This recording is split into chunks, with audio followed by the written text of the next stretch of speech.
বোন হাতে নাতে ধরা পড়েও বলে আমি কিচ্ছু নেইনি। ভাবা যায় তখন ওই সকাল 10টা মতো বাজে। ছাদে গিয়ে দেখি বোন স্কুলে যাওয়া বাদ দিয়ে আমার গাছগুলোর সাথে কিছু একটা করছে। পা টিপে টিপে সামনে যেতেই দেখছি ওমা, ঘাস ফুলগুলো ছিঁড়ছে। মাথা তো গেল গরম হয়ে।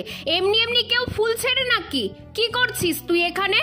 জিজ্ঞেস করতেই ভয় পেয়ে হাত লুকিয়ে নিয়েছে। জোর করতেই হাতটা সামনে নিতেই দেখি হ্যাঁ, রং বেরঙের ঘাস ফুল। তারপর মুখ কাচুমাচু করে বলছে স্কুলে বান্ধবীরা ঘাস ফুলের ডাল চেয়েছে তাই। ভাবো অবস্থা। আরে এইভাবে কেউ ডাল ছেড়ে? তুই বললেই তো আমি তোকে ডাল ভেঙে দিতাম, খালি খালি ফুলগুলো নষ্ট করলি। মন খারাপ করে রিমি বলছে তাহলে কি হবে মুমু? কি আবার হবে, চল আমি ডাল ভেঙে দিচ্ছি। বান্ধবীদের জন্য ডালগুলো হাতে পেতেই মহারানী খুব খুশি।